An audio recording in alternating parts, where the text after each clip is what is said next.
नमस्कार दोस्तों, मेरा नाम है रोहित पांडे। मैं स्वागत करता हूं आपको अपने YouTube चैनल प्रीलिम्स ब्रह्मास्त्र पर। आज हम इस सेगमेंट में उत्तर प्रदेश जो स्पेशल है, यूपी स्पेशल करंट अफेयर में, उन पे हम लोग चर्चा करेंगे। उसके सेगमेंट में हम लोग देखते हैं, पहला अभी हाल ही में कुछ घटनाएं हुई हैं, उनको हम लोग देखते हैं जो एग्ज़ाम के पॉइंट ऑफ व्यू से बहुत ज़्यादा इंपॉर्टेंट हैं।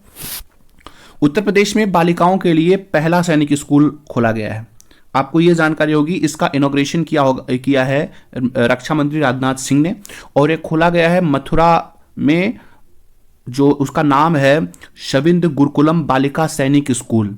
शविंद गुरुकुलम बालिका सैनिक स्कूल। आपको ये बता दें कि यह पहला ऐसा विद्यालय होगा, सैनिक विद्यालय होगा, जो कि पूर्णतः बालिकाओं के लिए होगा, क्योंकि इससे पहले जो भी सैनिक स्कूल खुले हैं वो को एजुकेटेड, यानी कि बालक और बालिकाओं दोनों के लिए ओपन हुए हैं।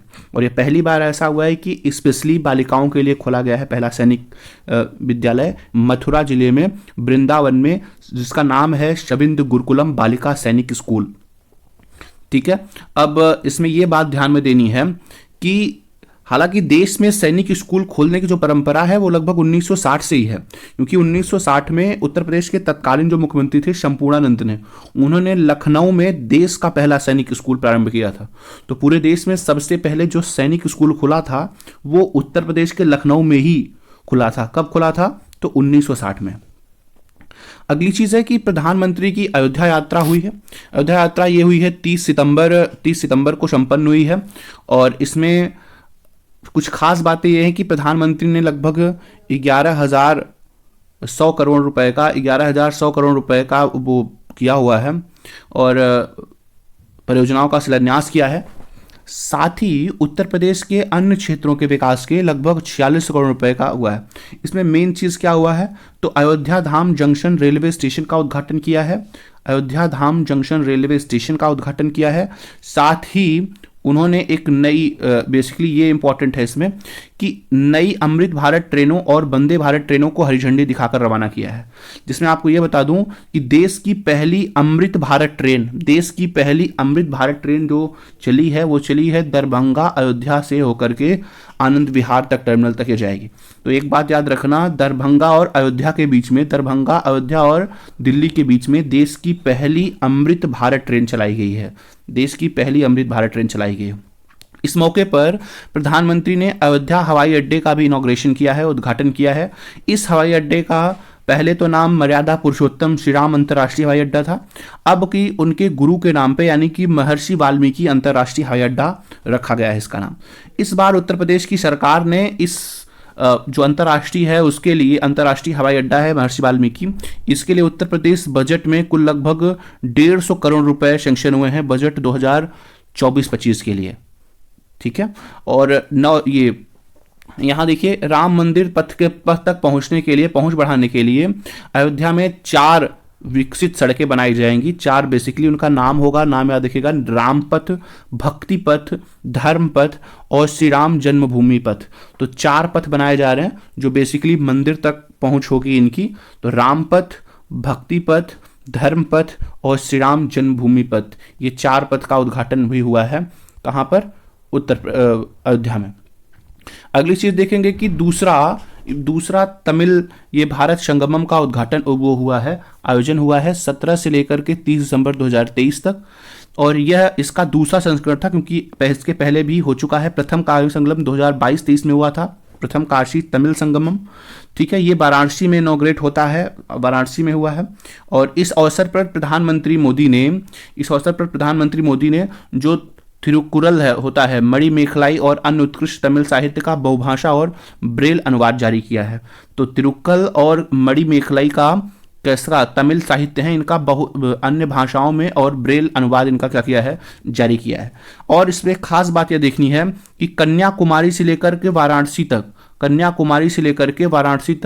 तमिल संगमम ट्रेन को हरी झंडी दिखाई है। तो ये तमिल संगमम ट्रेन कहाँ से कहाँ तक चलेगी? तो याद रखिएगा, कन्याकुमारी से लेकर के वाराणसी के बीच ये ट्रेन चलेगी। ठीक है। अच्छा, इस कार्यक्रम के लिए सहयोग किसका था? तो याद रखिएगा, इस कार्यक्रम के लिए सहयोग प्रदान किया था IIT मद्रास ने। तमिल भारत संगमम के लिए तमिलनाडु से आईआईटी मद्रास ने, और उत्तर प्रदेश में जो बीएचयू है बनारस हिंदू विश्वविद्यालय, ये इसके लिए कार्यान्वयन एजेंसी थे। देखिए यहाँ पूरी दुनिया का सबसे बड़ा बेसिकली ये सर्वेद महामंदिर का उद्घाटन हुआ है उत्तर प्रदेश में। यह 7 मंजिला है, लगभग 180 फीट है। यहाँ पे देखिए, इसमें जो इसकी दीवारें हैं, सर्वेद मंदिर का उद्घाटन बनारस में हुआ है, वाराणसी में।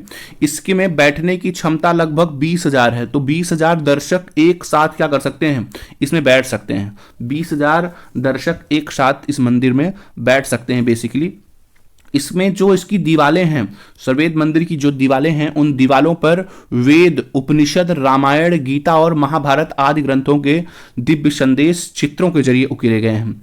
जो सर्वेद महामंदिर है वो महर्षि सदाफल देव, एक वो थे, ऋषि थे बेसिकली, महर्षि सदाफल देव, इनकी शिक्षाओं का, उपदेशों का प्रतीक है। तो यह विश्व का सबसे बड़ा ध्यान केंद्र भी स्थापित हुआ है, जिसकी क्षमता मैंने बताया ना, जिसकी क्षमता लगभग 20,000 के आसपास है। ज्ञातव्य है कि सर्वेद एक आध्यात्मिक मंदिर है।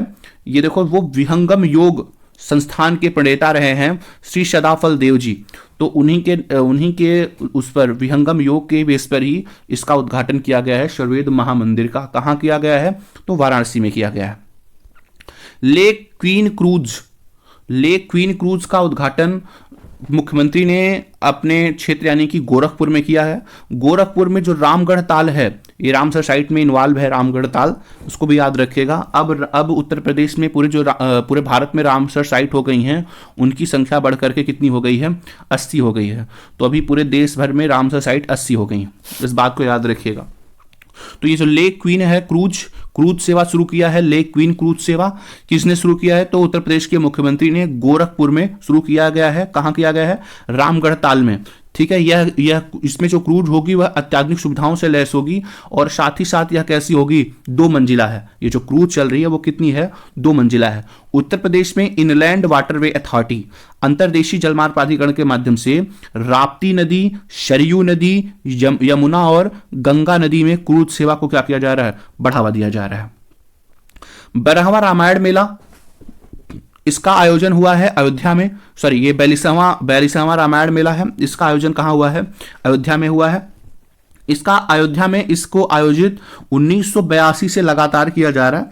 1982 में इसको शुरू करने का जो श्रेय जाता है वो तत्कालीन मुख्यमंत्री श्रीपति मिश्र को जाता है। तो इस बार का वो कौन सा नंबर का था, 42वां रामायण मेला था। कहाँ लगता है, अयोध्या में लगता है। 1982 से चल रहा है, और उद्घाटन शुरुआत किसने किया था, तो तत्कालीन मुख्यमंत्री श्रीपति मिश्र ने शुरू किया था।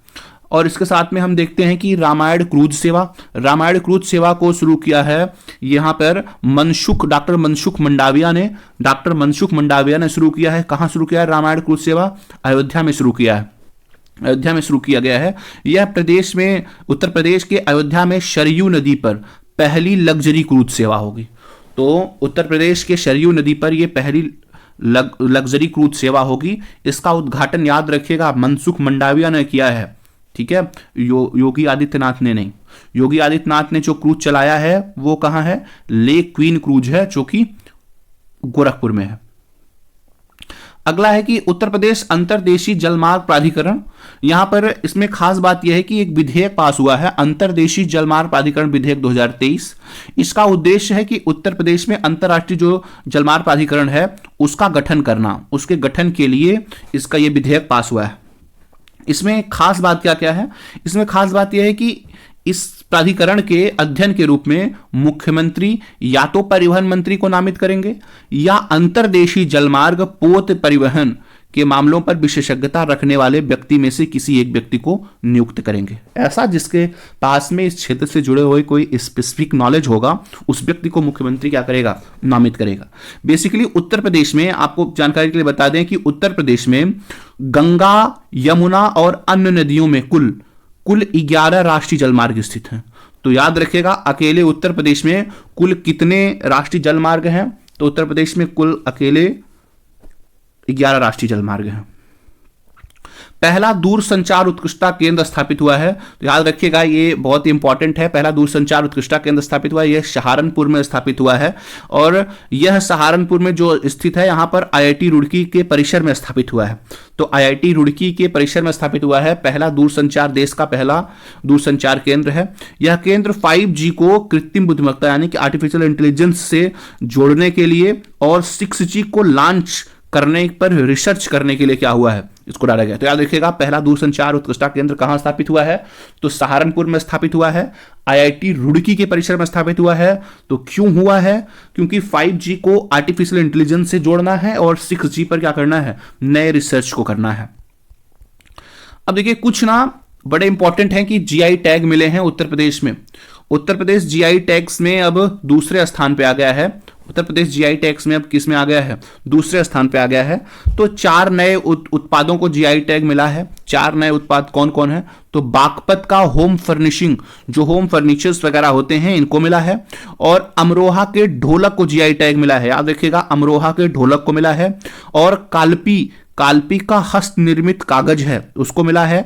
और बाराबंकी के हैंडलूम को मिला है कौन सा, जीआई टैग। इसके साथ साथ में उत्तर प्रदेश दूसरे स्थान पे आ गया है, जबकि याद रखिएगा जीआई टैग के मामले में अब भी तमिलनाडु क्या हुआ है, नंबर 1 पर बना हुआ है। बस आपको इतनी बातें याद रखनी है कि कहां कौन कौन सी चीजें हुई हैं। जैसे बागपत के केस में क्या है, बागपत के केस में होम फर्निशिंग को मिला है, अमरोहा के ढोलक को जीआई टैग मिला है, कालपी का हस्त निर्मित कागज को मिले हैं, बाराबंकी के हैंडलूम को मिला है। उत्तर प्रदेश दूसरे स्थान पे है और तमिलनाडु पहले स्थान पे है। बस इतनी सी बात याद रखना है। अब जरा हम बात कर लेते हैं कुछ और जीआई टैग्स के बारे में। तो अप्रैल 2023 में यूरोपीय आयोग, जो कि जीआई टैग होता है, भारत की देता है। भारत की अनूठी जो कांगड़ा चाय है, इसको संरक्षित भौगोलिक संकेतक प्रदान किया गया है। जबकि मार्च 2023 में यूरोपीय आयोग द्वारा इस चाय के लिए संरक्षित भौगोलिक संकेतक प्रदान करने की अधिसूचना जारी की गई थी, जो कि 11 अप्रैल 2023 से प्रभावी। ये कांगड़ा चाय है कहां की जिसको जीआई टैग मिला है, तो कांगड़ा चाय है हिमाचल प्रदेश की। ठीक है, बेसिकली ये 2005 में ही इसको क्या मिला था, जीआई टैग से नवाजा गया था। अब इसको क्या मिला है, अब इसको मिला है संरक्षित भौगोलिक संकेतक का दर्जा दिया गया है। अयोध्या उत्तर प्रदेश में, इस जिले में, अयोध्या में देखिए, अयोध्या क्यों चर्चे में है, तो अयोध्या के जो उत्तर प्रदेश का अयोध्या जिला है, यहां राम की पौड़ी के विभिन्न घाटों पर दीपोत्सव के अवसर पर 22,23,000, देखो नंबर बड़े प्यारे हैं, याद रहेंगे, 22-23, यानी कि 22,23,000 दीप प्रज्वलित किए जाएंगे। Guinness book of world record में एक नया कीर्तिमान स्थापित किया गया है। इस जिले में भारतीय मंदिर वास्तुकला संग्रहालय की स्थापना की जाएगी। अयोध्या शोध संस्थान 1946 में स्थापित को विचार देते हुए अंतरराष्ट्रीय अयोध्या रामायण वैदिक शोध संस्थान में विकसित करने का निर्णय लिया गया है। तो अब यहां पर अयोध्या के बारे में क्या होगा, रिसर्चेज होंगे, वैदिक शोध संस्थान स्थापित किया जाएगा, जो कि अंतरराष्ट्रीय, नाम क्या होगा, अंतरराष्ट्रीय अयोध्या रामायण एवं वैदिक शोध संस्थान। ठीक है, और साथ ही साथ में उत्तर प्रदेश के मंत्रिमंडल ने श्री अयोध्या जी तीर्थ विकास परिषद गठन करने की भी बात की है। देखते हैं कुछ और इंपॉर्टेंट चीजें हैं। यहां पर सौम्या माथुर हैं। सौम्या माथुर ने पूर्वोत्तर रेलवे का महाप्रबंधक के रूप में क्या किया है, कार्यभार संभाला है। और आपको बता दें कि यह पूर्वोत्तर रेलवे की पहली महिला प्रबंधक हैं। इससे पहले किसी महिला ने पूर्वोत्तर रेलवे की कमान नहीं संभाली है। तो आपको बता दें कि पूर्वोत्तर रेलवे का जो जोन है वो कहाँ है, गोरखपुर में है। तो इसीलिए ये इंपॉर्टेंट हो जाती है कि पूर्वोत्तर रेलवे का जो हेडक्वार्टर है वो गोरखपुर में है। इस पर अपॉइंट होने वाली पहली महाप्रबंधक कौन बनी है, सौम्या माथुर जी बनी है। उत्तर प्रदेश में जनजातीय संग्रहालय बना है। ये 31 अक्टूबर 2023 को ही बेसिकली ये इसको स्वीकृति मिल गई थी। तो ये उत्तर प्रदेश के मिर्जापुर, सोनभद्र, महाराजगंज जिले में जनजातीय संग्रहालय स्थापित किया जाएगा। तो 3 जिले याद रखिएगा। क्या याद रखिएगा, आपको याद करने के लिए बता दें, MMS मतलब कि क्या है, मिर्जापुर और क्या है, महाराजगंज और सोनभद्र। MS याद रखेगा। यहां पर क्या हुआ है, जनजातीय संग्रहालय स्थापित हुए। तो अगर अगर इसके बहुत ज़्यादा डीप जाके पूछेगा तो भले, नहीं तो ऐसे ही पूछ सकता है वो बेसिकली कि मिर्ज़ापुर के कौन सा, तो याद रखिएगा अतरैला पांडे गांव का नाम है अतरैला पांडे, और सोनभद्र का जहां स्थापित हो रहा है वहां नाम है मारकुंडी, और महाराजगंज के कुशिरवा गांव में ये संग्रहालय स्थापित हो जाएगा। तो ये इतना जाके डीप जाके नहीं पूछेगा बेसिकली कहाँ स्थापित हो रहा है, बस इतना ही। तो याद रखिएगा मिर्ज़ापुर, सोनभद्र और महाराजगंज MS। 3 नए विश्वविद्यालय स्थापित किए गए हैं उत्तर प्रदेश में, तो तीनों किस जगहों पे, तो ये याद रखिएगा। गोंडा में जो स्थापित किया गया है उसका नाम है मां पाटेश्वरी देवी राज्य विश्वविद्यालय, और मिर्ज़ापुर में विंध्याचल में जो स्थापित किया गया है उसका नाम है मां विंध्यवासिनी राज्य विश्वविद्यालय, और मुरादाबाद में जो स्थापित किया गया है उसका नाम है उत्तर प्रदेश राज्य विश्वविद्यालय। अभी तक इसको कोई स्पेसिफिक, मुरादाबाद वाले को कोई स्पेसिफिक नाम नहीं मिल पाया है। और इसके अतिरिक्त निजी जो विश्वविद्यालय हैं उनमें क्या किए गए हैं, संशोधन किए गए हैं। मथुरा में SKS अंतर्राष्ट्रीय विश्वविद्यालय स्थापित किया जाएगा। तो 4 नए विश्वविद्यालय, 4 नए निजी मतलब प्राइवेट विश्वविद्यालय को अनुमति दी गई है। ये ऐसा एक कमेटी गठित हुई थी, दुर्गा शंकर मिश्र जी जो क्या हैं, मुख्य सचिव हैं उत्तर प्रदेश के, इनमें तो 4 नए प्राइवेट विश्वविद्यालयों को क्या दिया गया है, अनुमति दी गई है। जैसे KD विश्वविद्यालय मथुरा में खुल रहा है, गांधी विश्वविद्यालय झांसी में खुल रहा है, अजय कुमार गर्ग विश्वविद्यालय गाजियाबाद में, और चंडीगढ़ विश्वविद्यालय कहाँ खुल रहा है, ये खुल रहा है उन्नाव में खुल रहा है। और लखनऊ के बारे में देखिए, सबसे खास बात यह थी कि इस बार ना यहाँ पर नौसेना शौर्य संग्रहालय निर्माण कार्य परियोजना का भूमि पूजन और शिलान्यास हुआ है। फिर से देखिए, नौसेना शौर्य संग्रहालय का निर्माण कहाँ हो रहा है, तो ये हो रहा है लखनऊ में।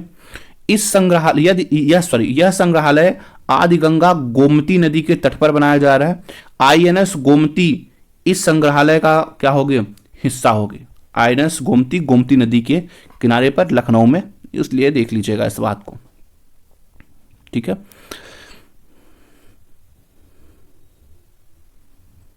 यहां पर जो गिरिराज सिंह हैं, केंद्रीय मंत्री गिरिराज सिंह हैं, एक अभियान शुरू किया है उत्तर प्रदेश में, समर्थ अभियान।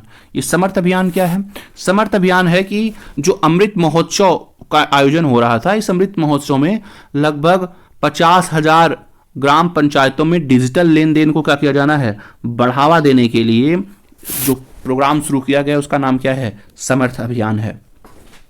गोरखपुर भी चर्चा में है, गोरखपुर को भी देख लेते हैं। गोरखपुर में योगी जी ने एक विश्वविद्यालय बनवाया है जिसका पशु चिकित्सा विज्ञान महाविद्यालय के निर्माण है बेसिकली। यह पशु चिकित्सा महाविद्यालय मथुरा के पंडित दीनदयाल उपाध्याय पशु चिकित्सा विज्ञान विश्वविद्यालय एवं गो अनुसंधान से क्या होगा, ये संबद्ध होगा। तो ये जो पशु चिकित्सा विज्ञान विश्वविद्यालय है ये कहाँ से संबद्ध होगा, तो ये मथुरा के पंडित दीनदयाल उपाध्याय पशु चिकित्सा विज्ञान विश्वविद्यालय से ये क्या होगा, संबद्ध होगा। कौशाम्बी में भगवान बुद्ध की 51 फीट की ऊंची प्रतिमा को क्या किया गया है, स्थापित किया गया है। कौशाम्बी में भगवान बुद्ध के 51 फीट ऊंची प्रतिमा को स्थापित किया गया है। और बता दें आपको कि कौशाम्बी जैन और बौद्धों दोनों का तीर्थ स्थलों में से माना जाता है। एक ऐसा स्थान है जहां पर दोनों के तीर्थ स्थल विद्यमान है कौशाम्बी। ये सवाल पूछे जाते हैं स्पेसिफिकली। मिशन महिला सारथी इसको योगी आदित्यनाथ जी ने अयोध्या जिले से इस मिशन का शुरुआत किया है। इसमें क्या करेंगे बेसिकली कि मुख्यमंत्री जी ने 51 साधारण जो BS6 बसें होती हैं इनको हरी झंडी दिखाकर रवाना किया। इसकी खास बात यह है कि इस बसों में जो चालक हैं और परिचालक हैं यानी कि ड्राइवर और कंडक्टर वो कौन होंगी, महिलाएं होंगी। तो याद रखिएगा मिशन महिला सारथी योजना क्या है, तो मिशन महिला सारथी योजना है कि बसों में जो ड्राइवर और कंडक्टर होंगे वो बेसिकली कौन होंगी, महिलाएं होंगी। इसको जो मिशन सारथी है ये एक पार्ट है किसका, मिशन शक्ति का। तो मिशन शक्ति के चौथे चरण के अंतर्गत इस स्कीम को क्या किया गया है, लाया गया है। आनंदा डेयरी अमेरिया पंजोरा और BH एम्ब्रियोस के मध्य क्या हुआ है, समझौता हुआ है। अब देखिए योगी आदित्यनाथ ने जो ब्राजील के राजदूत हैं जिनका नाम है केनेथ नोब्रेगा ने लखनऊ में इन तीनों कंपनियों के साथ में क्या किया है, एक समझौता स्थापित किया है। उस समझौते में क्या होगा है कि उत्तर प्रदेश के जो दुधारू पशु हैं इनके पोषण और प्रजनन में उपयोग की जाने वाली जो उन्नत तकनीक के माध्यम से दूध उत्पादन में वृद्धि का मार्ग क्या होगा, प्रशस्त होगा। जो दुधारू पशु हैं उनमें पोषण और प्रजनन के उपयोग से बेसिकली इनके दूध वृद्धि के कॉन्सेप्ट को क्या किया जाएगा, जारी रहेगा। अमेरिया पजोरा और बीएच एम्ब्रियास ब्राजील की दो बड़ी क्या हैं, कंपनियां हैं जो दूध के उत्पादन के क्षेत्र में क्या है, स्पेसिफिकली इनका बिल्टेंड है ये, उनको इसीलिए उत्तर प्रदेश में क्या किया गया है, लाया गया है। हर बच्चे के लिए हर अधिकार अभियान, ये सवाल सीधे पूछा जाएगा कि कौन से राज्य में ये शुरू किया है, हर बच्चे के लिए हर अधिकार अभियान। तो याद रखिएगा इसको शुरू किया गया है उत्तर प्रदेश गवर्नमेंट के द्वारा, उत्तर प्रदेश गवर्नमेंट के द्वारा इसको शुरू किया गया है। इस अभियान का विषय क्या है, थीम क्या है, लैंगिक समानता और देखभाल और समर्थन, और देखभाल और समर्थन, ये इसका क्या है, थीम है बेसिकली। पहला सोलर एक्सप्रेसवे लॉन्च हुआ है, ये तो आपको पता ही होगा कि बुंदेलखंड एक्सप्रेसवे के साइड में दोनों सोलर लगा करके वहां से इलेक्ट्रिसिटी पैदा की जाएगी और उस एक्सप्रेसवे पर जितनी भी लाइटें लगेंगी वो उसी सोलर लाइट से जलेंगी, जो बुंदेलखंड एक्सप्रेसवे के दोनों साइडों पर साइड में क्या किया जाएगा, सोलर पैनल लगाया जाएगा उसी। तो यह उत्तर प्रदेश का पहला सोलर एक्सप्रेसवे के रूप में विकसित हो रहा है। कौन सा, तो बुंदेलखंड एक्सप्रेसवे हो रहा है। हालांकि इसका जो स्टार्टिंग किया जा रहा है वो पीपी मॉडल पर शुरू किया जाएगा, जिसके माध्यम से 550 मेगावाट सौर विद्युत उत्पादन क्या रखा गया है, टारगेट रखा गया है। कितने का टारगेट है, 550 मेगावाट। कहां पर है, तो बुंदेलखंड एक्सप्रेसवे पर है। तो बरेली जो परिषदीय विश्वविद्यालय, बड़ा इंपॉर्टेंट है कि बरेली इस बार चर्चा में है कि परिषदीय विश्वविद्यालय में जो स्मार्ट कक्षाएं हैं उनमें स्मार्ट कक्षाओं को चलाने में, परिषदीय विश्वविद्यालय 1 से 5 वाले विद्यालय में स्मार्ट कक्षा को चलाने के लिए बरेली उत्तर प्रदेश का क्या बन गया है, पहला जिला बन गया है। इस तरह इस बेसिकली उत्तर प्रदेश के इस शहर में नॉर्थ कॉरिडोर क्या किया जा रहा है, विकसित किया जा रहा है, तो इसके लिए भी ये चर्चा में है। तो नॉर्थ कॉरिडोर कहां बन रहा है, तो याद रखिएगा नॉर्थ कॉरिडोर बरेली में बन रहा है। और बरेली वह जिला है जो परिषदीय विश्वविद्यालयों में यानी 1 से 5 के जो स्कूल चलते हैं वहां पर स्मार्ट कक्षाओं का क्या किया गया है, संचालन किया गया है। और एक खास बात है कि ये जो नॉर्थ कॉरिडोर है इसका निर्माण वाराणसी के काशी विश्वनाथ कॉरिडोर और अयोध्या के राम जन्मभूमि का जो कॉरिडोर बन रहा है, राम जन्मभूमि कॉरिडोर और काशी विश्वनाथ कॉरिडोर, इसी के जैसा क्या किया जाएगा, यह इनोग्रेट किया जाएगा। यह कॉरिडोर अलखनाथ मंदिर, मढ़ीनाथ, तपेश्वरनाथ, गोपेश्वरनाथ, पशुपतिनाथ, वनखंडीनाथ मंदिरों को क्या किया जाएगा, जोड़कर आपस में बनाया जाएगा। तो याद रखिएगा ये नाम उतने इंपॉर्टेंट नहीं है, बस ये है कि कहां बन रहा है नॉर्थ कॉरिडोर, बरेली में। बरेली वही जिला है जो परिषदीय विश्वविद्यालयों में नंबर 1 पर है स्मार्ट क्लासेस को चलाने में। उन्नाव देखिए, उन्नाव जो मुख्यमंत्री हैं योगी आदित्यनाथ के द्वारा, यहां पर एक स्वतंत्रता संग्राम सेनानी है जिनका नाम है राजा राव राम बख्श सिंह। ये इनकी एक अश्वारोही प्रतिमा का क्या किया है, इनॉग्रेट किया हुआ है, अनावरण किया हुआ है। तो कहां है ये, उन्नाव में है, राजा राव राम बख्श सिंह। अगला है कि भदोही चर्चे में क्यों है, तो भदोही चर्चे में इसलिए है कि यहां पर ये अंतरराष्ट्रीय कालीन मेला का उद्घाटन हुआ है। 45वें अंतरराष्ट्रीय कालीन मेला का उद्घाटन हुआ है और यह कब से कब तक रहा, तो 8 से 11 अक्टूबर 2023 के मध्य चला है। यहां पर ब्रांड कालीन एक नया चीज शुरू किया गया है, ब्रांड कालीन क्यों, क्योंकि जो कारपेट बेल्ट है, यहां पर जो कालीनें निर्मित होती हैं उसको स्पेशल पहचान बनाने के लिए, उसको स्पेशल पहचान दिलाने के लिए जिस ब्रांड को शुरू किया गया है उसका नाम है क्या, ब्रांड कालीन। गाजियाबाद है उत्तर प्रदेश के, इस शहर में एक जो हिंडन वायुसेना स्टेशन है, यहां पर एक प्रदर्शनी स्थापित हुई है जिस प्रदर्शनी का नाम है भारत ड्रोन शक्ति 2023। इस ड्रोन शक्ति 2023 की खास बात क्या है, तो इसमें खास बात यह है कि इसके उद्घाटन के पहले जो C-295 MW परिवहन विमान को भारतीय वायुसेना में क्या किया गया है, औपचारिक रूप से क्या किया गया है, शामिल किया गया है। ठीक है, और यह विमान किसकी जो है, तो कौन सा, याद रखिएगा C-295 MW। यह विमान HS 748 एरो विमान की जगह लेगा। केंद्रीय मंत्री जो मनसुख मंडाविया हैं उत्तर प्रदेश में स्थित है। भारतीय खाद्य सुरक्षा और मानक प्राधिकरण FSSAI राष्ट्रीय प्रशिक्षण केंद्र का क्या किया है, उद्घाटन किया है।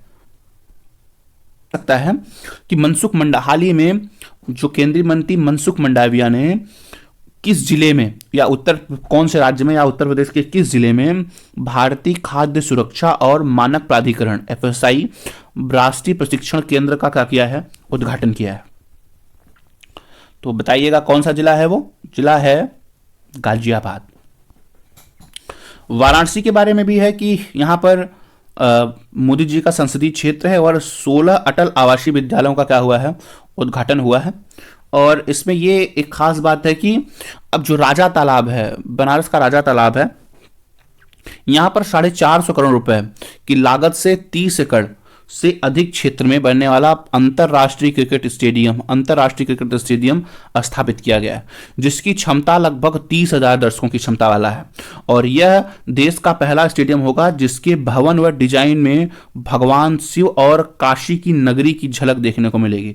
तो भगवान शिव के ऊपर डेडिकेटेड है ये पूरा अंतरराष्ट्रीय स्टेडियम, और ऐसा पहली बार हुआ है जब इस तरह के स्टेडियम पूरे देश भर में बनाए गए हैं। ठीक है, चलिए। और उत्तर प्रदेश में इस शहर में तेलुगु भाषी लोगों के लिए प्रसिद्ध पुष्करालु उत्सव उतना इंपॉर्टेंट है नहीं, तो इसका भी इनॉग्रेशन हुआ है। ठीक है, इसमें क्या होता है कि गंगा पुष्करम नाम से भी जाना जाता है इसे, और भारत की 12 पवित्र नदियों की पूजा होती है इसमें। तो कौन सा है? तो याद रखिएगा, पुष्करालु उत्सव। बंधन योजना, बंधन योजना जो शुरू किया गया है वो किया गया है सांस्कृतिक, पौराणिक और धार्मिक जो है ऐतिहासिक महत्व के स्थलों पर अवस्थापना और सुविधाओं के विकास के लिए। ठीक है, ये शुरू किया गया है। तो वंदन योजना कहाँ, किस क्षेत्र से संबंधित है? तो याद रखिएगा, वंदन योजना जो है वो प्रदेश के सांस्कृतिक, पौराणिक, धार्मिक और ऐतिहासिक महत्व के स्थलों की फिर से यानी कि अवस्थापना करनी है, और उनमें जो बेसिक सुविधाएं हैं उनको बढ़ाने के लिए जो योजना लाई गई उसका नाम है वंदन योजना। विजयपुर औरैया फूलपुर पाइपलाइन परियोजना शुरू किया गया है, मोदी जी के द्वारा इसको इनॉग्रेट किया गया है। विजयपुर, औरैया और फूलपुर पाइपलाइन है, यह कुल लगभग 352 किलोमीटर लंबी पाइपलाइन है। तो आप जानते हैं कि विजयपुर कहाँ है? विजयपुर MP में है, और औरैया और फूलपुर कहाँ है? औरैया और फूलपुर UP में है। तो यहाँ से एक पाइपलाइन सुविधा शुरुआत किया गया है। ठीक है, किसके द्वारा किया गया है? मोदी जी के द्वारा किया गया है। 352 किलोमीटर है। रोबोटिक प्रोसेस ऑटोमेशन यानी कि RPA लैब का उद्घाटन किया गया है। तो याद रखिएगा, RPA लैब कहाँ बना है? तो RPA लैब बना है गोरखपुर में। यहाँ पर गोरखपुर बना है, इसको सूचना और प्रौद्योगिकी मंत्रालय के सचिव रहे हैं, उन्होंने इसका उद्घाटना किया है। यह क्या करेगा? बेसिकली यह उत्तर प्रदेश में अपनी तरफ की क्या है, ये पहला लैब है बेसिकली। ठीक है, और अत्याधुनिक क्वांटम प्रौद्योगिकी समर्पित हरित हाइड्रोजन उत्पादन, ये वाराणसी विश्वविद्यालय में इसका उद्घाटन हुआ है। ठीक है, क्वांटम प्रौद्योगिकी समर्पित हरित हाइड्रोजन उत्पादन का कहाँ हुआ है? तो BHU में इसको शुरू किया गया है। ठीक है, BHU में किसके द्वारा? तो ग्रीन केपल रेड टीम के द्वारा इसको क्या किया गया है? विकसित किया गया है। किसको? क्वांटम प्रौद्योगिकी है हरित हाइड्रोजन उत्पादन को बेसिकली। आगरा क्यों चर्चे में है? तो आगरा इसलिए चर्चे में है क्योंकि अंतर्राष्ट्रीय आलू अनुसंधान केंद्र यहाँ पर खोले जाने को प्रस्तावना को मंजूरी मिल गई है। तो अंतर्राष्ट्रीय आलू अनुसंधान केंद्र की एक शाखा खुलेगी। कहाँ पर खुलेगी? आगरा में खुलेगी। और प्रयागराज तो आप सभी लोग जानते होंगे कि यहाँ पर वायुसेना के दिवस का परेड हुआ था, प्रदर्शन फ्लाई पास्ट का आयोजन किया गया था। ठीक है, नंदिनी कृषक समृद्धि योजना, ये भी उत्तर प्रदेश सरकार के द्वारा शुरू किया गया है। राज्य में जो मवेशियों की नस्ल है उनमें क्या करना है? सुधार करके उनकी दूध उत्पादन क्षमता को क्या करना है? बढ़ाना है। यह जो विगत वर्षों में शुरू हुआ था नंद बाबा मिशन, उसके एक हिस्से के रूप में क्या किया गया है? इसको शुरू किया गया है। योजना के पहले चरण में सरकार ने 25 दुधारू गायों की 35 इकाइयां स्थापित करने वाले लाभार्थियों को क्या करेंगे? सब्सिडी प्रदान करेंगे। सब्सिडी 3 चरणों में दी जाएगी, ऐसा नहीं कि एक ही बार में दे दिया जाएगा, 3 चरणों में। जब आप गाय को खरीदेंगे तब उनके संरक्षण, उनके रख रखाव के लिए प्रदान किया जाएगा। प्रारंभिक चरण में यह योजना प्रदेश के 10 मंडल मुख्यालयों, अयोध्या, गोरखपुर, वाराणसी, प्रयागराज, लखनऊ, कानपुर, झांसी, मेरठ, आगरा, बरेली में क्या किया जाएगा, ये लागू किया जाएगा। तो बस आप इतना याद रखेंगे, कृषक नंदिनी कृषक समृद्धि योजना किससे संबंधित है, तो यह नंद बाबा मिशन का एक हिस्से के रूप में संबंधित है और मवेशियों के नस्लों में सुधार करना और उनके दूध उत्पादन में क्या करना, वृद्धि करने से संबंधित है। शुरुआत में यह 10 मंडलों में शुरुआत किया गया है। आकांक्षी नगर योजना, तो आकांक्षी नगर योजना उत्तर प्रदेश के मंत्रिमंडल द्वारा इसको भी शुरू किया गया है और किसके लिए है, तो याद रखिएगा यह योजना के क्रियान्वयन हेतु तैयार किया गया जो दिशा निर्देशों की स्वीकृति है। मतलब क्या है, जो वर्तमान समय में उत्तर प्रदेश सरकार की जो सरकारी योजनाएं हैं, ये सरकारी योजना सुचारू ढंग से चलें और अच्छे ढंग से क्या हो, ये लागू हो, त्वरित गति से और सतत प्रकाश की जो सतत विकास है, एसडीजी है, सस्टेनेबल गोल्स हैं, उनको प्राप्त करने में कितनी तक पहुंच पा रही हैं, उनके आधार पर ही आकांक्षी ये जो नगर योजना है उसको निकाला जाता है। अंतर्राष्ट्रीय मंदिर कन्वेंशन एंड एक्सपो, इसका आयोजन कहाँ हुआ है, अंतर्राष्ट्रीय मंदिर कन्वेंशन एक्सपो का आयोजन वाराणसी में हुआ है। और ये तो उत्तर प्रदेश सरकार का उत्तर प्रदेश शिक्षा सेवन चयन आयोग पता नहीं कब से बन रहा है और क्या ही कहें इसके बारे में। अगला देख लेते हैं गांडीव 5। तो गांडीव 5 क्या है, गांडीव 5 है कि जो पुलिस मुख्यालय है लखनऊ में, यह संयुक्त रूप से क्या किया गया है, आयोजित किया गया है। किसके किसके बीच में हुआ है गांडीव 5, तो याद रखिएगा राष्ट्रीय सुरक्षा गार्ड यानी कि एनएसजी और उत्तर प्रदेश पुलिस के द्वारा आतंकी घटनाओं से निपटने के लिए जो प्रैक्टिस किया गया है वो कौन सा है, गांडीव 5। तो गांडीव जो था वो अर्जुन की धनुष का नाम था गांडीव, तो गांडीव 5 के नाम से शुरू किया गया है, एनएसजी और उत्तर प्रदेश की प्रैक्टिस बेसिकली है। ठीक है, व्यापारी कल्याण दिवस योगी जी ने शुरू किया है। व्यापारी कल्याण दिवस कब मनाया जाएगा, तो 29 जून को व्यापारी कल्याण दिवस के रूप में मनाने की बात हुई है। नोएडा, उत्तर प्रदेश के मुख्यमंत्री योगी आदित्यनाथ द्वारा भारत के पहले वैदिक थीम, आप समझिए नोएडा क्यों चर्चा में है, तो पहले भारत का पहला वैदिक थीम पार्क वेद वन पार्क स्थापित हुआ है। कहां पर स्थापित हुआ है वेद वन पार्क, तो वेद वन पार्क नोएडा में स्थापित हुआ है। यह भारत का पहला वैदिक थीम वाला क्या है, पार्क है। गोपाल दास नीरज की ये स्मृति सम्मान दिया गया है, तो यह उत्तर प्रदेश के द्वारा 5 कवियों को सम्मान दिया गया है। तो बेसिकली आप एक बार देख लीजिएगा इनको, पंकज प्रसून जी हैं, तब गीतों ने साथ निभाया, इसके लिए मिला है। डॉक्टर प्रभांशु कुमार हैं, डॉक्टर प्रभांशु की कलम से काव्य संग्रह है। निशा सिंह नवल हैं, मैं निशा हूँ। कृष्ण कुमार कनक हैं, उछलता हुआ छवजाल तुम्हारा। वेदमित्र शुक्ला हैं, एक समंदर गहरा भीतर। एक समंदर गहरा भीतर, ये देख लीजिएगा किसका है, वेदमित्र शुक्ला का है, गोपाल दास नीरज स्मृति सम्मान में इनको प्राप्त हुआ है। ओबरा डी तापी परियोजना, ओबरा डी तापी परियोजना उत्तर प्रदेश सरकार ने शुरू किया गया है। 2 × 800 मेगावाट की यानी कि 1600 मेगावाट की परियोजना है ये। ठीक है, इस परियोजना की स्थापना एनटीपीसी और उत्तर प्रदेश का जो राज्य विद्युत उत्पादन निगम है वो दोनों के 50-50 अंशधारिता के साथ में इसको क्या किया गया है, स्थापित किया गया है। ठीक है, और इसके किसके द्वारा, तो एनटीपीसी और उत्तर प्रदेश राज्य विद्युत, ये बेसिकली ठीक है इसके द्वारा किया गया है।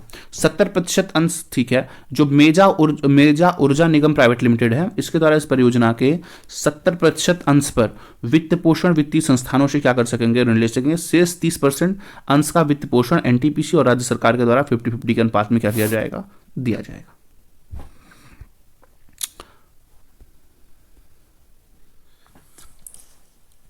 यूपी में, ये बेसिकली यूपी का पहला इंटरनेशनल ट्रेड शो है जिसका आयोजन ग्रेटर नोएडा में किया गया है।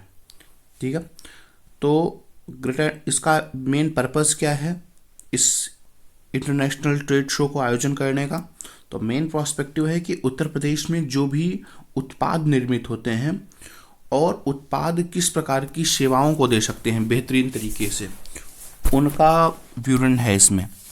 ठीक है,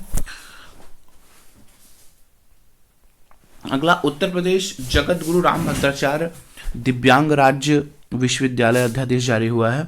ये कहाँ है, तो ये भी आप जानते हैं कि ये जगत गुरु राम भद्राचार्य जो दिव्यांग राज्य विश्वविद्यालय है ये बनेगा चित्रकूट में। कहाँ बनेगा, ये बनेगा चित्रकूट में है, तो बेसिकली ये चित्रकूट में है। ठीक है, ओके। ललितपुर क्यों चर्चे में है? तो ललितपुर इसलिए चर्चे में है कि इस जिले में प्रदेश का पहला फार्मा पार्क विकसित हुआ है। तो उत्तर प्रदेश का पहला फार्मा पार्क कहाँ बनाया जा रहा है? तो याद रखिएगा ललितपुर में बनाया जा रहा है। आजमगढ़ इसलिए चर्चा में है क्योंकि यहाँ पर अमित शाह ने हरिहरपुर संगीत विश्वविद्यालय का शिलान्यास किया है। तो पूछा जा सकता है कि हरिहरपुर संगीत विश्वविद्यालय कहाँ बना है? तो याद रखिएगा आजमगढ़ बना है। बेसिकली हरिहरपुर संगीत विश्वविद्यालय ये जो छन्नूलाल मिश्र थे और अंबिका मिश्र या डॉक्टर मनोज कुमार मिश्र जैसे अंतर्राष्ट्रीय ख्यातनाम थी, हरिहरपुर एक घराना है, बेसिकली संगीत का घराना है, जिसमें छन्नूलाल मिश्र और अंबिका मिश्र क्या हैं? इसके प्रमुख संगीतज्ञ हैं। हरिहरपुर संगीत विश्वविद्यालय आजमगढ़ में स्थापित हुआ है।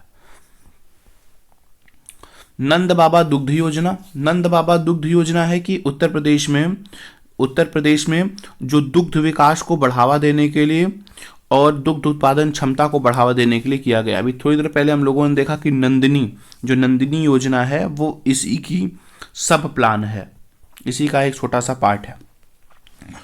उत्तर प्रदेश में मातृभूमि योजना शुरू किया गया है। मातृभूमि योजना कहाँ पर आयोजित हुआ है? तो याद रखिएगा ये इंदिरा गांधी प्रतिष्ठान जो कि लखनऊ में है, वहाँ से इसका इनॉग्रेशन हुआ है, शुभारंभ हुआ है। यह योजना गांव में लागू की जाएगी और उसके बाद ये कहाँ पर लागू होगी? शहरों में की जाएगी। इसका मेन मोटो क्या है? उत्तर प्रदेश मातृभूमि योजना का इसका मेन मोटो वो है कि ऐसे लोग जो देश से बाहर हैं या उत्तर प्रदेश के मूल निवासी हैं, देश में या देश के बाहर कहीं पे रह रहे हैं, अच्छे खासे उनके सोर्स ऑफ इनकम है, अगर वो चाहें तो अपने पूर्वजों के नाम पर में, जैसे कोई प्लान किसी गांव में आया है और वो प्लान चल रहा है, उस प्लान का लगभग 60% लागत, जैसे कोई भी सड़क बन रही है, कोई विद्यालय बन रहा है, कुछ भी बन रहा है, तो जितना खर्चे आ रहे हैं उसका 60% धनराशि अगर वो लोग उपलब्ध करा दें तो क्या होगा? और 60% वो लोगे और 40% राज्य सरकार देगी। तो इससे क्या होगा कि जो देने वाला होगा, दानदाता होगा, उसका या उसके परिवार के पूर्वजों के सम्मान के स्वरूप में शिला पट्टिका पर उसका नाम लिखा जाएगा। यही योजना है कौन सी? उत्तर प्रदेश मातृभूमि योजना। यानी कि ये एक प्रकार से अपने मातृभूमि से जुड़े रहने का वो किया जा रहा है कि भाई जो लोग देश से बाहर हैं या देश के राज्य के बाहर किसी अन्य राज्य में हैं, अगर अपने मातृभूमि से जुड़ा रहना चाहते हैं तो इसके थ्रू वो जुड़ सकते हैं। उत्तर प्रदेश सरकार दक्षिण कोरिया में एक संबंध हुआ है। तो संबंध बेसिकली कुछ खास नहीं है। संबंध ये है कि दक्षिण कोरिया का जो ग्योंगसांग बुकडो है, ये यहाँ पर उत्तर प्रदेश के लोगों को ये बेसिकली विश्वविद्यालय में पढ़ने के लिए प्रोत्साहित करेगा ताकि वो कोरियाई भाषा में क्या कर सकें? निपुणता प्राप्त कर सकें। राष्ट्रीय जलवायु सम्मेलन का आयोजन कहाँ हुआ है? तो राष्ट्रीय जलवायु सम्मेलन 2023 का आयोजन लखनऊ में हुआ है। ये सीधा पूछेगा कि राष्ट्रीय जलवायु सम्मेलन 2023 का आयोजन कहाँ हुआ है? तो इसका आयोजन लखनऊ में हुआ है। स्कूल चलो अभियान 2023, इसका उद्घाटन इस बार अभियान की शुरुआत 1 अप्रैल 2023 को हुई है। हालांकि ये जो इसका मेन मोटो है, मेन प्लान है, वो चला था 1 जुलाई 2017 से ही। 1 जुलाई 2017 से ही स्कूल चलो अभियान शुरू हो रहा है। इस साल के खास प्लान में यह है कि इसको जो मिशन शक्ति के थ्रू जो बालिकाएं हैं उनको आत्मरक्षा के गुण सिखाने के लिए रानी लक्ष्मीबाई आत्मरक्षा प्रशिक्षण कार्यक्रम शुरू किया जाएगा। रानी लक्ष्मीबाई आत्मरक्षा प्रशिक्षण कार्यक्रम किया जाएगा और आत्मरक्षा प्रशिक्षण मॉड्यूल का विमोचन किया गया है इसके लिए। तो कहाँ के लिए है? याद रखिएगा, ये है स्कूल चलो अभियान में इनके बच्चों का। और साथ ही साथ में एक बात और हम याद रखेंगे, एनसीईआरटी ने स्कूल रेडीनेस कैलेंडर और शिक्षक मैनुअल का विमोचन किया है। तो ये भी पूछेगा कि हाल ही में किस संस्था ने स्कूल रेडीनेस कैलेंडर जारी किया है? तो स्कूल रेडीनेस कैलेंडर जारी किया है किसने? एनसीईआरटी ने।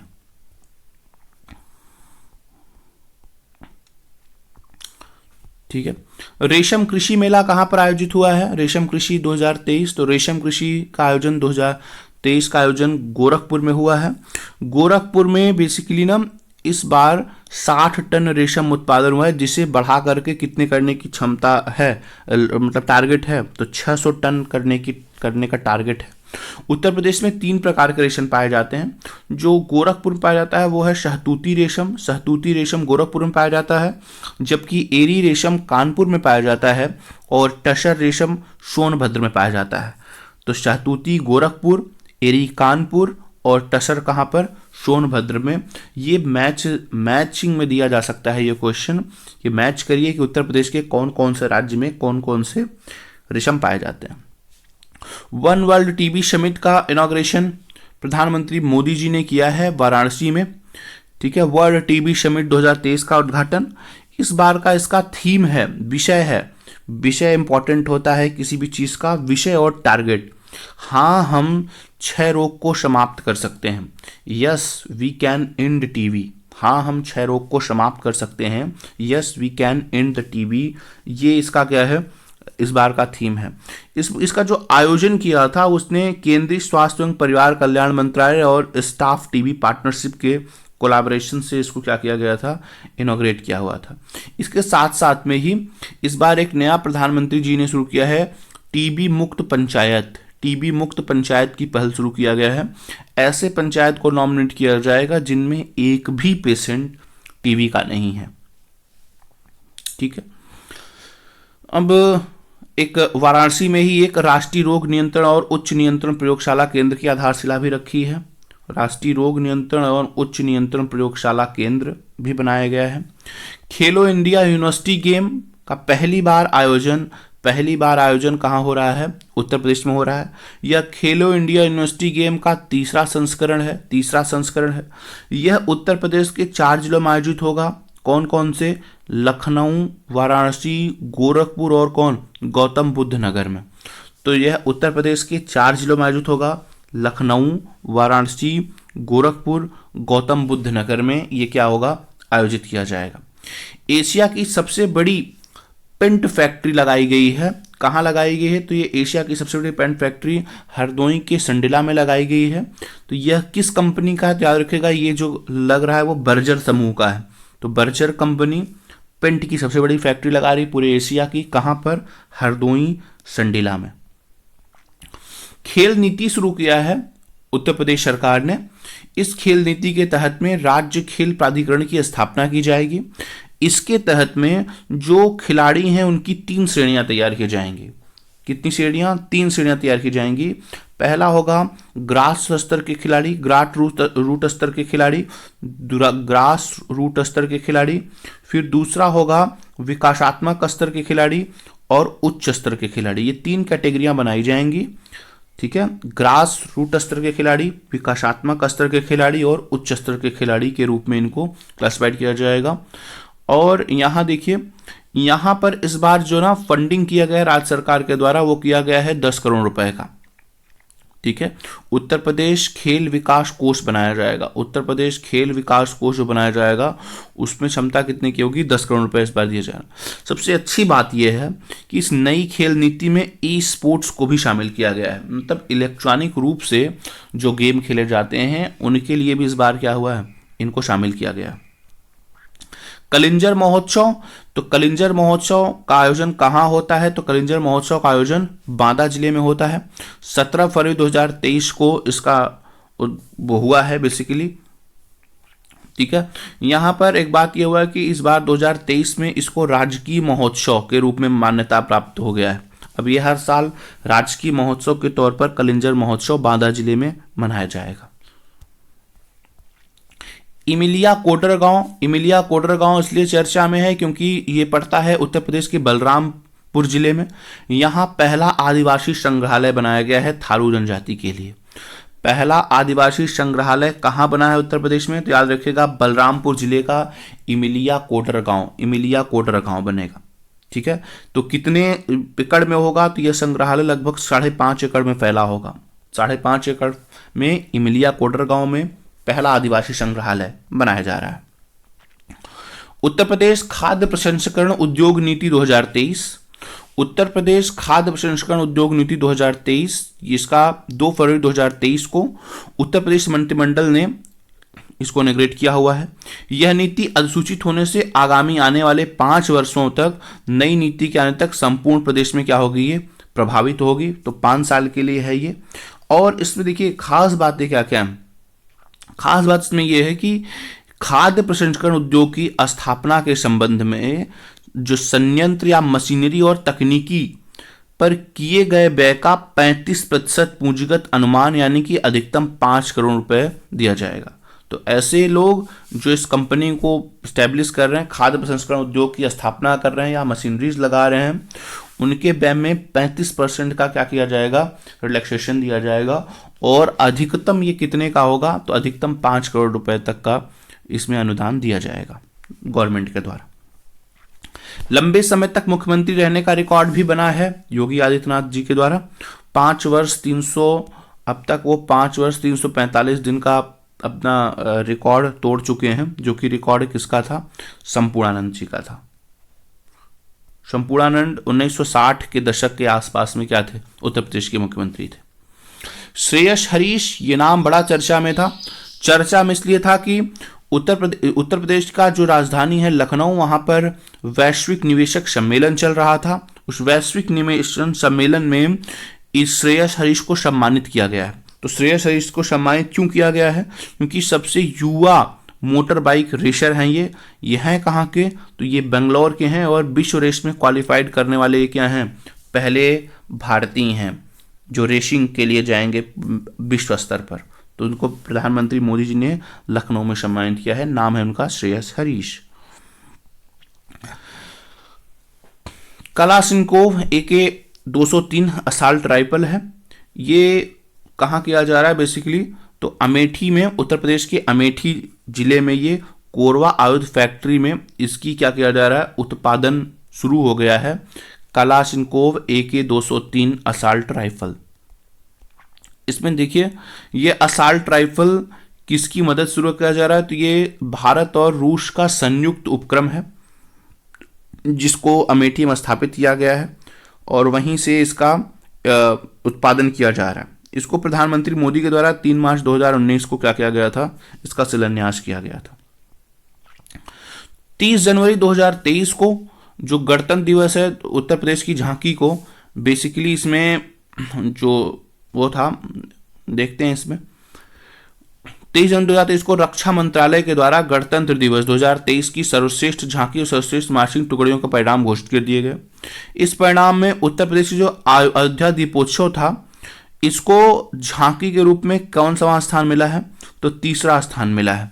जबकि 2022 में उत्तर प्रदेश की ODOP यानी एक जिला एक उत्पाद और काशी विश्वनाथ धाम की झांकी को पहला स्थान मिला था। कौन सा स्थान मिला है, 2023 में 23वां स्थान, जबकि 2022 में पहला स्थान मिला था। तो किस पर फोकस है, अयोध्या दीपोत्सव पे था, अगली बार किस पे था, काशी विश्वनाथ पे था। पद्म विभूषण 2023 में उत्तर प्रदेश के कितने लोग को मिला, याद रखिएगा। पद्म विभूषण मिला है माननीय मुलायम सिंह यादव जी को, मरणोपरांत सार्वजनिक मामले से संबंधित हैं। और पद्मश्री मिला था राधाशरण गुप्ता को, और दिलशाद हुसैन कला क्षेत्र से, अरविंद कुमार विज्ञान और इंजीनियरिंग से, उमाशंकर पांडे सामाजिक कार्य से, मनोरंजन साहू चिकित्सा से हैं, ऋतिक सान्याल कला से हैं, विश्वनाथ प्रसाद तिवारी साहित्य व शिक्षा से हैं। तो ये मुलायम सिंह यादव जी को याद रखिएगा। अब तो 2024 वाला भी आ गया है, उसको भी हम लोग देख लेंगे। उत्तर प्रदेश मिलेट स्कंदन पुरस्कार किया गया है। तो ये बेसिकली इसका मेन मोटो क्या है, उत्तर प्रदेश मिलेट स्कंदन पुनरुद्धार का मेन मोटो ये है कि प्रदेश में जो ज्वार बाजरा कोदो जो मोटे अनाज हैं, उनके प्रसंस्करण और उनके उपयोग को बढ़ावा देने के लिए उत्तर प्रदेश सरकार के द्वारा ये कार्यक्रम शुरू किया गया है। इस कार्यक्रम के लिए 5 वर्षों में 146 करोड़ रुपए का बजट सैंक्शन किया गया है। यह जिले में पूरे के पूरे 75 जिलों में क्या होगा, ये लागू होगा, मतलब चलाया जाएगा। लक्ष्मण पुरस्कार और रानी लक्ष्मीबाई पुरस्कार, लक्ष्मण पुरस्कार और रानी लक्ष्मीबाई पुरस्कार दिया गया है माननीय राज्यपाल के द्वारा। देख लेते हैं किसे किसे मिला है। तो रानी लक्ष्मीबाई पुरस्कार 2020-21 मिला है नेहा कश्यप को वुशु के लिए। वुशु एक खेल होता है, और ज्योति शुक्ला को हैंडबॉल के लिए। और जो लक्ष्मण पुरस्कार 2021-22 है, 2021 वो राहुल सिंह को मिला है हॉकी के लिए। रानी लक्ष्मीबाई पुरस्कार 21-22 है, वो तरुणा शर्मा को मिला है जूडो एवं बटरबैन के लिए। मनीषा भाटी को मिला है। लक्ष्मण पुरस्कार मिला है 21-22 का मोहम्मद आरिफ को हॉकी के लिए। ठीक है, ये इतना इंपॉर्टेंट नहीं है इसमें। उत्तर प्रदेश ने अपना छठा उत्तर प्रदेश दिवस मनाया है, ये तो आप जानते ही हैं। जबकि ये कब मनाया जाता है उत्तर प्रदेश दिवस, तो 24 जनवरी 2023 को मनाया जाता है उत्तर प्रदेश दिवस। इस बार का जो उत्तर प्रदेश दिवस का थीम है, वो थीम याद रखिएगा, निवेश और रोजगार। निवेश और रोजगार इसकी थीम है। और उत्तर प्रदेश दिवस कब से मनाया जा रहा है, तो उत्तर प्रदेश दिवस मनाया जा रहा है 2018 से मनाया जा रहा है, 2018 से मनाया जा रहा है। 24 जनवरी 1950 को यूनाइटेड प्रोविंस का नाम बदल करके क्या रखा गया था, उत्तर प्रदेश रखा गया था। Digital India awards 2022 platinum category का, प्लेटिनम कैटेगरी का हुला है ये। बेसिकली ये किसको मिला है, तो उत्तर प्रदेश का जो माइंस मित्र पोर्टल है, इसे ये अवार्ड दिया गया है। Digital India awards platinum category का माइंड मित्र पोर्टल को दिया गया है।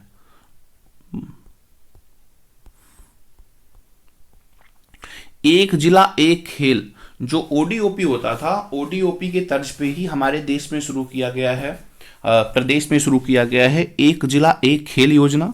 स्पेसिफिकली एक डिस्ट्रिक्ट को एक खेल के नाम से जाना जाएगा, जैसे ओडीओपी था, वन डिस्ट्रिक्ट वन प्रोडक्ट के तर्ज पर ही। मथुरा जिले में जूडो के स्थान पर, पहले यहाँ जूडो होता था, अब जूडो के स्थान पर क्या चलेगा, कुश्ती होगा। तो मथुरा का जो खेल है, डिस्ट्रिक्ट खेल है, वो क्या है, कुश्ती है। बलिया अंबेडकर नगर कानपुर देहात फतेहपुर, बलिया अंबेडकर नगर कानपुर देहात और फतेहपुर में पहले इनका गेम बैडमिंटन था, बैडमिंटन के स्थान पर क्या हो गया है, एथलेटिक्स हो गया है। तो इनका गेम एथलेटिक्स हो गया है। श्रावस्ती में पहले बैडमिंटन था, बैडमिंटन का स्थान पर अब क्या हो गया है, कबड्डी हो गया है। झांसी, गोंडा और लखीमपुर खीरी में बैडमिंटन था, बैडमिंटन का स्थान पे क्या हो गया है, हॉकी हो गया है। और बहराइच में बैडमिंटन था, बैडमिंटन का स्थान पे क्या हो गया है, फुटबॉल हो गया है। इस बात को याद रखेंगे, जो जो परिवर्तन हुए हैं इनके पूछे जाने की संभावना रहेगी। बाकी इनसे पहले देख लेते हैं कुश्ती कहाँ कहाँ का खेल है, किस किस डिस्ट्रिक्ट का। तो वाराणसी का, गोरखपुर, चंदौली, बागपत, आजमगढ़, देवरिया और महाराजगंज, यहाँ का जो खेल है वो कुश्ती है। और मैनपुरी, फिरोजाबाद, जौनपुर, भदोही, संभलपुर, सीतापुर, कासगंज, उन्नौज, अयोध्या, कौशाम्बी, एटा, अमेठी, रामपुर, सिद्धार्थनगर, संत कबीर नगर, चित्रकूट, हमीरपुर, हापुड़, गाजीपुर, शामली, बलिया, मुजफ्फरनगर, इन सब चीजों पे क्या चलेगा, एथलेटिक्स चलेंगे। प्रतापगढ़ में कौन सा गेम है, हॉकी है। लखनऊ भी का भी गेम क्या है, हॉकी है, इस बात को याद रखिएगा। बलरामपुर और गाजियाबाद का भी खेल हॉकी है। टेबल टेनिस, आगरा और कानपुर में टेबल टेनिस है। लखनऊ में हॉकी और आगरा कानपुर में टेबल टेनिस होगा। बैडमिंटन कहाँ होगा, तो बैडमिंटन अलीगढ़ और गौतम बुद्ध नगर में होगा। वेटलिफ्टिंग मिर्जापुर और बिजनौर में होंगे। बॉक्सिंग बुलंदशहर और कुशीनगर में होंगे। तीरंदाजी जो है वो सोनभद्र और ललितपुर के लिए है। फुटबॉल हाथरस के लिए है। तैराकी के लिए पीलीभीत है। शूटिंग के लिए बांदा है। कबड्डी के लिए कन्नौज और लॉन टेनिस के लिए, याद रखिएगा, लॉन टेनिस के लिए कौन सा है, प्रयागराज है। तो प्रयागराज को नामित किया गया है लॉन टेनिस के तौर पर। ठीक है, बस आज के लिए बस इतना ही। यूपी स्पेशल हमें इस सब चीज़ों में क्या हो जाएगा, कवरअप हो जाएगा। Thank you so much.